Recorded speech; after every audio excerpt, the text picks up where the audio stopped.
Bismillahirrahmanirrahim. Alhamdulillahillazi an'amana bi ni'matil iman wal islam wa nusalli wa nusallim ala khairil anam sayyidina Muhammad wa ala alihi washabbihi ajma'in, amma ba'du. Lisan yang mudah memvonis bid'ah, syirik, penyembah kubur dan kafir. Cukup kisah Nabi Musa dengan kaumnya sebagai pelajaran agar lisannya terjaga dari mudah memfitnah. Dalam ayat yang akan kami bacakan nanti, menceritakan pembangkangan kaum Nabi Musa alaihissalam atas perintah Allah untuk berperang. Dengan tegas, mereka menolaknya.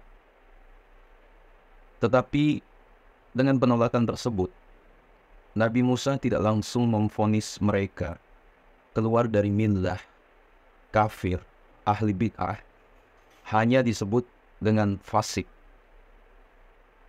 Padahal sudah jelas pengingkarannya. Sedangkan yang Wahabi tuduhkan kepada umat Islam masih bersumber dari Al-Quran, hadis, ijma' dan qiyas. Apakah Wahabi lebih hebat dari Nabi Musa yang merupakan seorang utusan Allah? Sedangkan Allah Subhanahu wa Ta'ala sendiri ketika hambanya melakukan dosa besar, zina, minuman keras, mencuri dan lain-lain, tidak langsung divonis kafir dan murtad. Apakah ada ayat dan hadis ketika seorang hamba melakukan zina, mencuri, merampok, minuman keras dan lain-lain disebut murtad, kafir, ahli bid'ah dan syirik? Maka aneh ketika umat Islam ziarah kubur disebut syirik, umat Islam tawasul, haul, maulid Nabi, kunut subuh, zikir berjamaah, azan bayi baru lahir dan lain-lain disebut ahli bid'ah dan penentang sunnah. Padahal tidak ada satu hadis dan ayat pun yang menyatakan secara tegas larangan dan keharamannya. Yang ada menyatakan kesunahannya yang bersumber dari salah satu sumber dalil Al-Quran, hadis, ijma' dan qiyas. Jika tidak ada larangan secara tegas dari Allah dan Rasulnya, maka kita harus bijak dalam melihatnya, supaya kita jangan menjadi Tuhan kedua. Asabiku semua dimuliakan Allah, cukup kisah Nabi Musa alaihissalam dan kaumnya sebagai contoh dan pelajaran.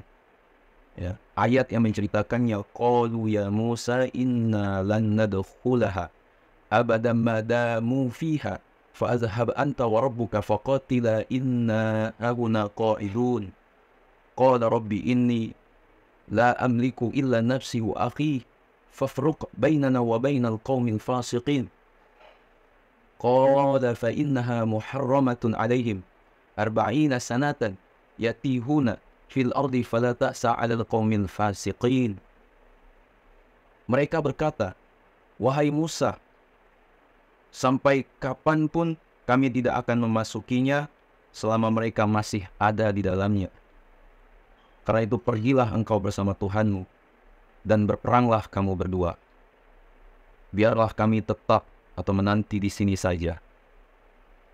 Dia Musa berkata, ya Tuhanku, aku hanya menguasai diriku sendiri dan saudaraku. Sebab itu pisahkanlah antara kami dengan orang-orang yang fasik itu.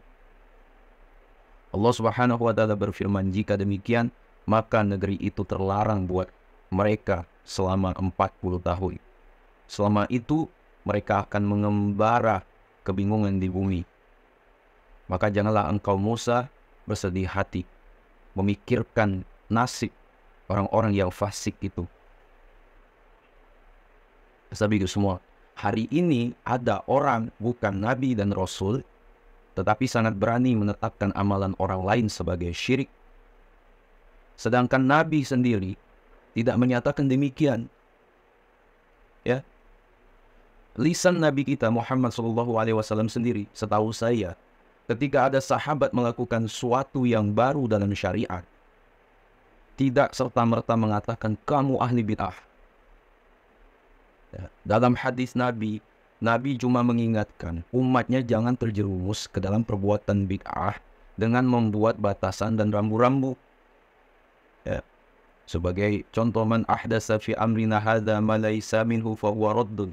Ya, barang siapa yang membuat hal baru dalam syariat kami yang bukan dari syariat maka tertolak. Ya, asabiku semua batasan dan rambu-rambunya selama masih bersumber dari syariat, baik dari Al-Quran, hadis, ijma, atau qiyas, maka tidak dikatakan tertolak alias bid'ah. Asabiku semua dimuliakan Allah. Ketika kita menetapkan hukum ternyata tidak sesuai dengan Al-Quran, hadis, ijma, dan qiyas, sama hal kita menaikkan posisi kita sebagai Tuhan. Ya, terakhir asabiku semua, konsekuensi dari penetapan hukum tersebut, ya, kita telah meletakkan posisi seseorang hamba di neraka. Sedangkan yang berhak menetapkannya hanya Allah Subhanahu wa Ta'ala. Asabiku semua yang dirahmati Allah, mungkin itu yang dapat disampaikan. Sekiranya video ini bermanfaat, jangan lupa share pada orang kita cintai, dan jangan lupa share pada ke akun media sosial kan ini yang lainnya agar jauh lebih bermanfaat. Wallahu a'lam. Assalamualaikum warahmatullahi wabarakatuh.